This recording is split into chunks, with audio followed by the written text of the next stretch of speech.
قياشي لبي تخططالي لبول الزانتا دراسي بينام في الساعة يوم تراخي تسويت كزو ميكال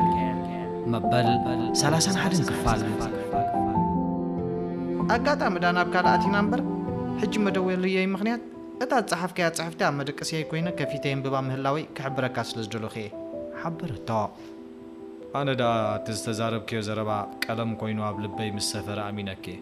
سلازن إذا أمنك كسب أمنت مخانك محبارة يدليكني يغني اللي قنا ابن أدا تقلتف دولخ حكي قلتيف كايتنا عدو دحار أتا قبل هذا حسبك قديم كاني بمبال كل فتاة موغزي خيط فالكي مسنبب كخدوللكي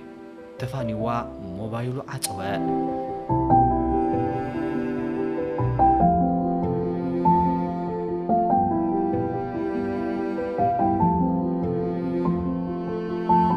إسرائيل نكارمل تفانيو دقايق كي حلفة موبايلو دقيما دمت كبرات أب كرميو ورقاق تزحبيلو أب كفلو الناس حافن كالو أب موسكوت موبايلو زرعيو قطرتات قطو 15 قبرو لو إيسيات دولة نيرا بلادو تنكبل أب زبل حساب آتيو نكاليتات تحري من سللاو مقبل ملقوم تقطع هلو لويس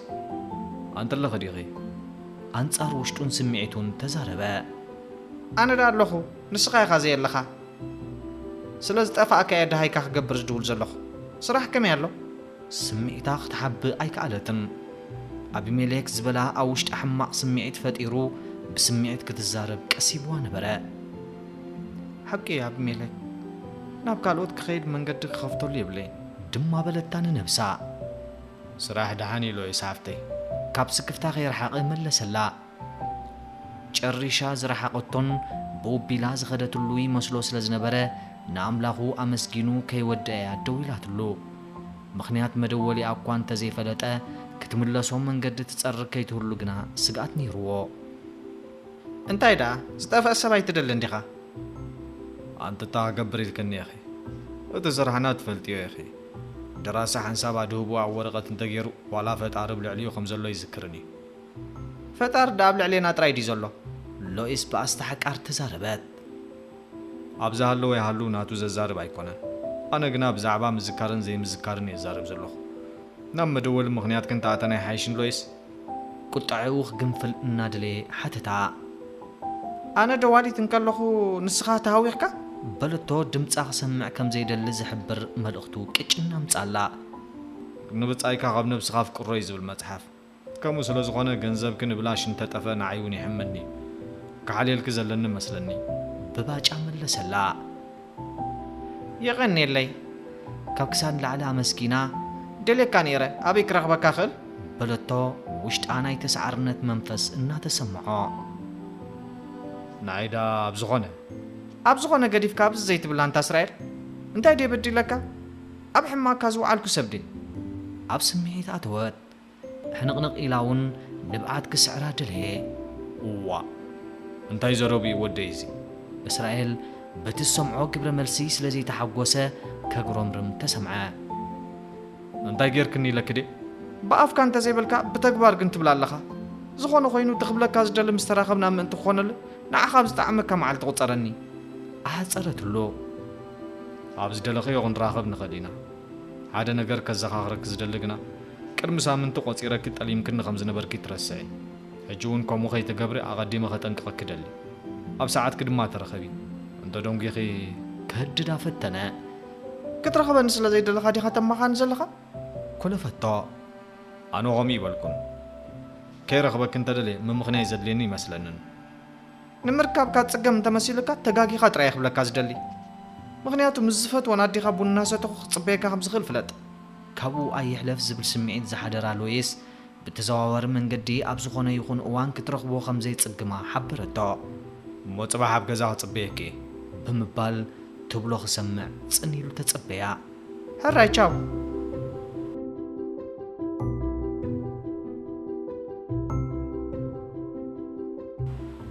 حصور سجيران بينا استغل كلت عنببات صقريدا تمثل كم صوفنا براق صحي زعنفة زمثل قطع كورحن لعلي برهان تقبلو ناي مملاس عقملو هيابي ንዓይንቲ ዝዓንድ ንቐልቢ ዝምስጥ ንህላወ ዝፈታተን ንምውት ዘተንስእ ቁንጅና ትውንን ወይዘሪት እያ ፈለማ ኣብ ቅድመይ ኮፍ ምስ በለት ካብቶም ተፈጥሮ ዝለገሰለይ ናይ ስምዒት ህዋሳተይ ዝያዳ ዘመስገንክዎን ንዓይንተ እየ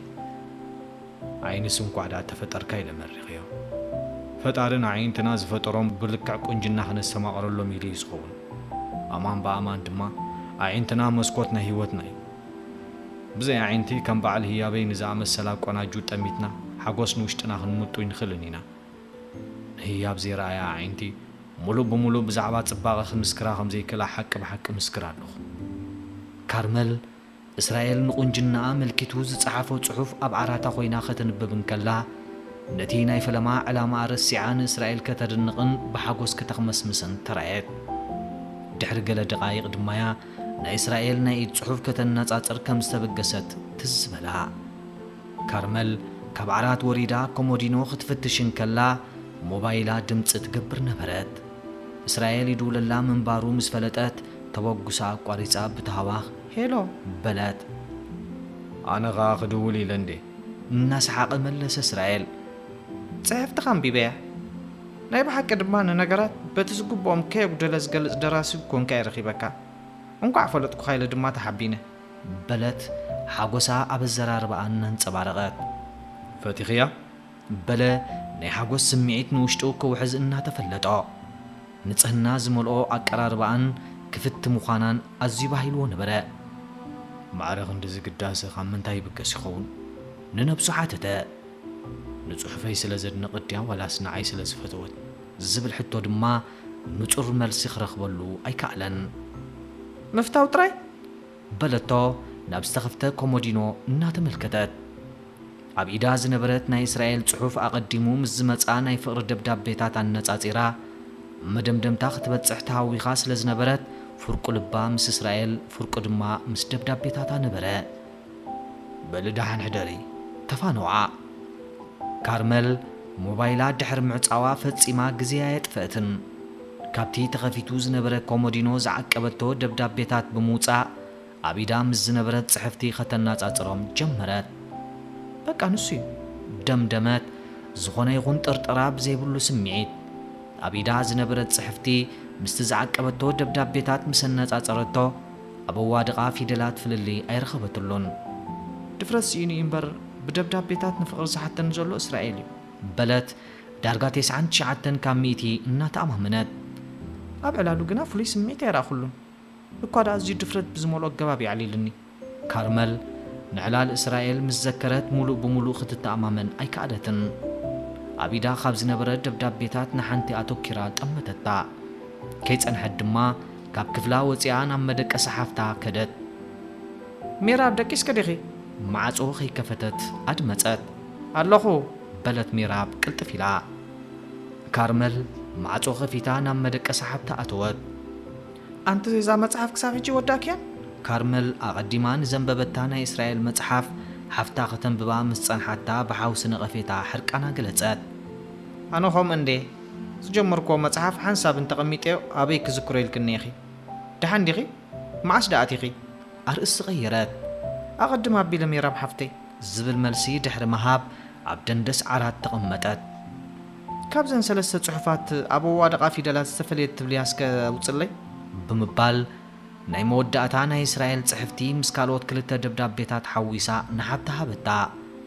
ሜራብ ንገለ ኻሊእታት ቀዊላ ወረቓቕቲ ድሕሪ ምዕዛብ ብመጠነን እንተዘይኮይኑ ብኣዋድቓ ፊደላትን ፍልልይ ዘለዎን ኣይመስለንን ሓደ ሰብ ይጽሒፍዎን ንኣብነት ፊደልይ እንተ ዝተውዒልክላ ኣብ ሰለስተየን ፍልልይ የብላን መለሰትላ ስለዚ ናይ ሓደ ሰብ ጽሑፍ እየን ኢልና ክንድምድም ንኽእል ኢና ብርግጽ ናይ ሓደ ሰብ ጽሑፍ እየን ምንም ዘጠራጥር የብለንን ተጠራጥር ክሪኺ ሓተተት ሜራብ ንሓብታ ኣብ ዓራት ተጎንብያ እናጠመተት ከረጋግጽ ደልየ እምበር ኣይተጠራጥርኩን በልድሓን ሕደሪ ብምባል ወረቓቕታ ክትኣኻኽብ ጀመረት ሓንሳብ ባ ጸንሐ ነዛ ንእሽተይ ጽሕፍቲ የንብብ ኣለኹ መለሰት ሜራብ ዓይንታ ወረቐታ ተኪራ ካርመል ንምሕፅንታ ሓብታ ሰሚዓ ክትጸንሕ ወሰነት ኣንቲ ንሱ ድዩ ሓተተት ምንባባ ወዲያ እዚ ግና ተራሰብ ክኸውን ኣይክእልኒ ካርመል ሓብተይ ወይ ገንዘብ ከፊሉ ብኽኢላታት ገይሩ የጽሕፎ ከይህሉ ጥርጣር ኣለኒ ንካርመል ሓብታ ዝበለቶ ዘረባ ዘየስተውዓለትሉ ኩርናዕዩ ኣርእዋ እስራኤል ዝጽሕፈለይ ንዝብል ኣተሓሳስባ ድማ ኣፍረሰቶ ከመይ ገይሩ ግና ካብዚ ወጻት መጽሓፍ ተመሳሳሊ ኣገላልጻ ክጥቀም ይኽእል ዝብል ሓሳብ ድማ ናብ ኣእሙራ ተመላለሰ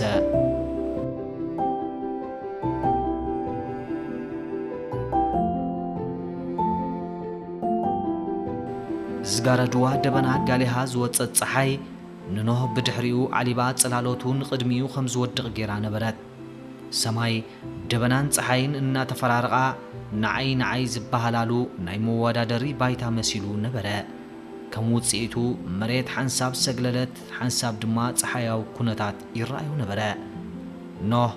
ድሕሪ ነዊሕ እዋን ንደራሲ እስራኤል ይረኽቦ ብምንባሩ ገጹ ምርኣይ ኣዝዩ ስክፍታ ፈጢሩሉ ነበረ ኣቦታ ቆፀራ ምስ በጽሐ እውን ነግፈረግ ብምባል ኣእጋሩ ደፊረን ናብቲ ምስ እስራኤል ዝተቋፀራሉ ቦታ ከኣትዋ ኣይከኣላን ኣብ ቅድሚኡ ዝወደቐ ጽላሎቱ ከም ዝዓጀቦ ድማ ቀዊሉ ተመልከቶ እቲ ኣብ መሬት ዝወደቐ ሸንጓሕ ጽላሎቱ ካብ ክሳድ ንላዕሊ ክምስ ከም ዝብል ገበሮ ሰብ መወዳእቱ ካብ ጽላሎት ዝሓይሽ ኣይኮነን ተፈላሰፈ ኣብዚ ዓለም ህላወ ወዲ ሰብ ካብ ቋሕ ሰምን ተራእኻ ካብ ምጥፋን ዝኸይድ ዕምሪ የብሉን በለ ህይወቱ ካብቲ ምስ ፀሓይ ዝቕልቀልን ዝጠፍእን ጽላሎት ከም ዘይሓይሽ እንኣመነ ገጹ ምስ ረኣኹስ እንታይ ይኽብሎ ብዘይ ዋዕሎን ፈጺሙ ብዘይሓሰቦን ክውንጅሎ ዝፈቶን ክሰብ ይቕሬታ ክሓተውን ድፍረት ክኸድዓኒ ንሪኦ ኣለኹ ባዕሉ ድሃየ ከም ዝሓተተን ጠፊኡኒ ስለድዮ ካብ በለን ግን ንኹሉ ረሲዐ ክቐርቦ ክኽእል ኣለኒ ባዕሉ ብዛዕባይ ተገዲሱ ካብ ሓተተ ድማ ከም ዘይተቐየመ እዩ ዘመልክት ስለዚ ፍርሐ ከይተሰማዓኒ ብድፍረት ከዘራርቦ ክኽእል ኣለኒ ብምባል ወሲኑ ናብ ቦታ ቆፀራ ኣተወ እስራኤል ኣቐዲሙ ኣብቲ ቦታ ተቐሚጡ ስለ ዝነበረ ገጽኖ ምስ ረኣየ ከናፍሩ ንኽምስታ ጋሊሁ ተቐበሎ ሰላማት እስራኤል ኖህ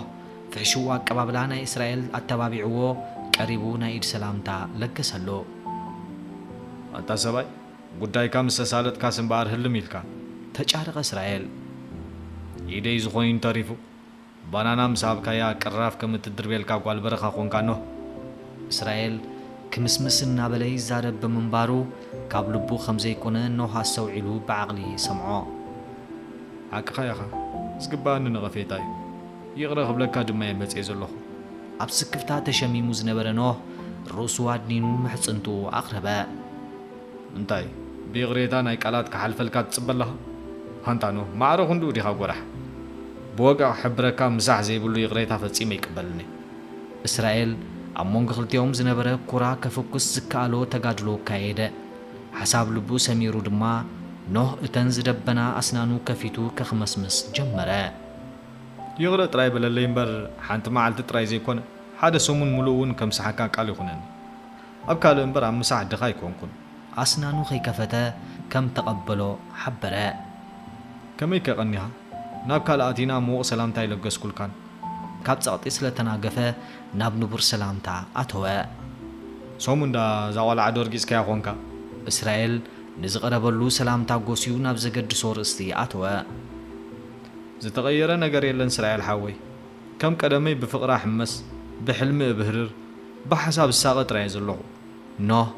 ንእለት ገጹ ተቐያይሩ ናብ ምስትምሳል ኣተወ እንታይ ኢኻ ትብል እስራኤል ከም ዘይፈለጠ ክኸውን ደለየ ኣነ ዳ ዝወዲ ጠፊኡ ዘሎስ ሰሊጡ ወይ ዝኸውን እንዲህ ክብለካ ቐኒ ኣጋጣሚ ምስ ሓብትኻ መንገዲ ምስ ተራኸብና ዛይድ ምስ ኣልዓለትካ ጠፊኡኒ እንዲዳ ስደድለይ ኢልያ ብሓንቲ እቶ ድማ መልእኽተይ ኣብፂሓ ስንህኻ እኳ ብኣካል መጺካኒ እናሰሓቐ ሓበሮ ንስኻ ዳ ለባም እንዲኻ መንዳ ኣሎ ዓሻ ሓተቶ እስራኤል ኖህ ግምስ እናበለ ኣነ ኸውን እምበር ካልእ ዳ መን ከየሉ ድኻምካ ምፍላጥ ናይ ለባማት እኳ እንተኾነ ነብስኻ ምንኣስ ግና ዓሻ ዘብል ከይከውን ተጠንቀቕ ሕጂ ናይ ምስላጥን ዘይምስላጥን ጥራይ ግበር ምስላጥ ዳ እንታይ ክሰልጠኒ ኢልካኒ ርእሱ ድኒኑ ጸጉሩ ሓኸኸ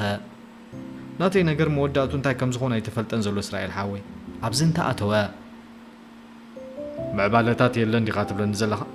ፍጹም የለን ከመይ ኢሉ ኣነ እንዲህ ሒዘዮ ዋ ቀዊሉ ተመልከቶ እስራኤል ዋላ ናይቲ ትሰደላ ዝነበርካ ደብዳቤታት መልሲ ይረኸብካን ኖህ ርእሱ ብምንቕናቕ ምንም መልሲ ከም ዘይረኸበ ኣረጋገጸሉ موتجاجيا قال إسي ترف مرسي تسددني روا أنت لا معرخ ندوت فيك صغيلة أنتي صغيلة مالت ما آخرتخاني مثلني نزا قال مفكار نسخاك وانت جمرك من قد زت حزكا جنا إسرائيل مهانو يزنجا إذا زنجي كاغ تهدم فتان كاغنا تبقى يكون إنه سمنا إنه بعوتات قيسو حبرو إسرائيل حوي حق حيش تجباري سل زحفرن جز كاخرؤون يكالكون نكارمل كرئيكا زي خالن مغنيات بزي كاجيكا كالو خبلي كلني فغرس لا تفلت تردأ أن تخون نمبر تطبق سي قبركم حج جناب زدل خيو ساعات انجزين أبزل تخوصدك هك علي خونني حج انت الكون حجي متنس نخيل بلا حفك بالنافتنا دحن هدأ موبل جيجا بهدأ تنبر بتاوا خايف التحني بهاتا سلا زي تجاجخا جيجا بهاتا تفتح يتفتن حج غتري إن من لاي كان زفتسم كاي بدل نإسرائيل بيغريتا خطخحس من لايون عيد ليكاني كريكا لنمبر نسون دي رح يغنى أنا رح أبقى كرح أكان تدليم مغنيتاي لينني بل إسرائيل نو حدي روز نبرك إمتا كانت صهب محساب نتقصاوت تزارب غازربا كم حق وسيدكا وشتقا يتحزون أيتم ملالسون بحر سب دما فلت نسيو بليح قبل كازخل بحر سب انت فلتكا ندغامو تردأ بومتانو نفتحاو تخول سب نزفتسما بدل النالعلكا كم مسعرخ التقاملو تفتن انتخونكا كابز عبد غامي لن وازانكم نجر ندما فلالي خاريو بمبال نويحن زرزراون مخري لكسلو حمو من دين تا إسرائيل نو نبسخ نكف جمرة زخون غوينو انقع چرقان مخانو حبركاني انبر أبزاعت ويتفيدنا نيرو إذا دبداب بيتات مسجانغاني بعلي زفتن كون ناب كارمل كوبصح زي حسب كوني دقاقي ما مسنبب كوغنا كم تنسخات تصحفو سلازي كونا قديفيو حجقنا أعينتو قبل على إسرائيل تغيلو بسقطها قتل با انت إذا تجمر كاي زربا خيزا زمكا تعنن أبقزا مسكت كان ببومو كتسحقيخ زتمالؤو زتودع دبداب بيتات أركبو كاس بغاس دراسة متخون امنت علني دعان حجغد لاغز تفاقيد كاي دبداب بيتات كادما مسنبب كون ريتو خذبكاي دار حجدما نابتناي قدمنا هنملسينا أبز دلخيو جزين ساعات متصني ناب كارمل تسدد بدب بيتات كتصحفلكاي دغمايك قالات ولو نو بتي سمعو تحقسو خاب مقمطيو تنسيو ابغر اسرائيل تدفا اسرائيل نبيتو خاتون كلو ازيو مسيون كموترو كان شولو ناي غزوم زعاصون السو بمنبارو كاب جبو مفتح مسوصه اقلبو زطمز دمصي كاب سالون سلسمعه صمبلا اديدا مسمنيا تعلل زلا نفسو حتيتو نابلدات سالون مستጸقعه نايلويس دمصي اب اذانو خقالح سمعو وا زغوال وان زيبلو ليت بغزانا انتي تكبرالا بمبال معصو بقستا دفيو ناب سالون تقلقلا عينتي ويزرو سلاماويتن ويزريت لويسن اب لعلتي اب لدات قيمو زنبر اسرائيل تتخلا عميرو زنبر علالن سحاقن الطفيو اب سالون فصوم صطتا نغسه افارنيلو زنبر جبنا غنا كتندو كمز دليت نبينا تدمص نبرات انتاي معنا دودايو وانت اسرائيل وتوبا ويزرو سلاماوي دمصنا بريخن ودن ابلداد دو مبال غديفون وشتخاتو تمحصنا اسرائيل تزريوز نبره زينبر كنتاتنا تحساسبو نابسالون اتيو مقمط حزه لويس ساعات كساب زحلف مس ولاديتو كوف الى مصنحا قنقنيو خردو يكالن اسرائيل ابلداد دو زبلو مخنيات لويس نعوم اسرائيل غزي خي وسدت بدد بمبال افانون تبليو مسيلو نيرو